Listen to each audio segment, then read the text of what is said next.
ఇంట్లో మనకి నచ్చిన వంట వండుతున్నామంటే చాలు అందరికీ ఆకలి డబుల్ అవుతుంది కదా.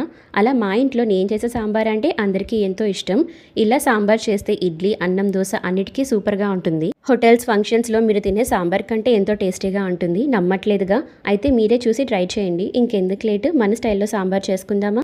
ముందుగా కందిపప్పుని శుభ్రంగా కడిగేసి 20 నుంచి 30 నిమిషాలు నానబెట్టుకోండి. చింతపండు కూడా పెద్ద నిమ్మకాయ సైజ్ అంత తీసుకొని ఒక్కసారి కడిగేసి నానబెట్టుకోండి. ఇలా నానబెట్టుకున్న కందిపప్పులో చిటికెడు పసుపు, 2 టేబుల్ స్పూన్ల ఉప్పు, 3 కట్ చేసుకున్న పచ్చిమిరపకాయలు, 1 టమాటా, ఒక 1 టేబుల్ స్పూన్ ఆయిల్ వేసి కుక్కర్ మూత పెట్టి 6 విజిల్స్ రానివ్వండి.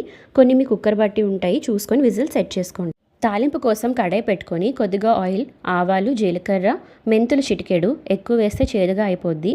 కొన్ని ధనియాలు ఫ్లేవర్ కోసం, దంచిన వెల్లుల్లి 10 నుంచి 12, 2 చిట్లించిన ఎండుమిరపకాయలు, కొద్దిగా ఇంగువ వేసి దోరగా ఫ్రై చేసుకోండి. ఇలా ఫ్రై చేసుకున్న తాలింపులో సాంబార్ ఉల్లిపాయలు 6 నుంచి 8 వేస్తున్నా. ఇవైతేనే సాంబార్కి రుచి. మీ దగ్గర ఇవి లేకపోతే ఒక పెద్ద ఉల్లిపాయని కట్ చేసుకుని వేసుకోవచ్చు. ఇంకా ఇందులో మీకు నచ్చిన వెజిటేబుల్స్ అన్నీ వేసుకోండి. క్యారెట్, బెండకాయ, ముల్లంగి దుంప, వంకాయ, ఆనపకాయ వేసి కూరగాయలన్నీ బాగా వేపుకోవాలి.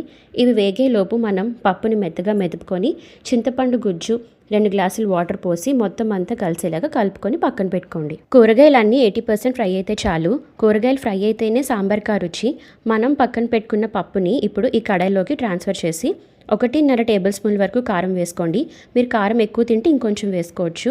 2 టేబుల్ స్పూన్ల సాంబార్ పౌడర్, ఇది లేకపోతే 1.5 టేబుల్ స్పూన్ల గరం మసాలా అయినా వేసుకోవచ్చు, పర్వాలేదు. చిటికెడు బెల్లం పౌడర్ కానీ బెల్లం ముక్క వేసి 10 నిమిషాలు మీడియం ఫ్లేమ్లో మరిగించుకొని చివర్లో కొత్తిమీర, కరివేపాకు వేసి ఇంకో 2 నిమిషాలు లో ఫ్లేమ్లో మరిగించుకుంటే మన టేస్టీ సాంబార్ రెడీ అయిపోయినట్టే. చూడడానికి ఎంతో బాగుంది కదా, టేస్ట్ కూడా అంతే బాగుంటుంది. వీడియో ఇంతవరకు చూసారు కదా. చూస్తే వీడియో నచ్చితే లైక్ చేసుకోండి, షేర్ చేయండి, అలాగే సబ్స్క్రైబ్ చేసుకోండి. Thank you for watching.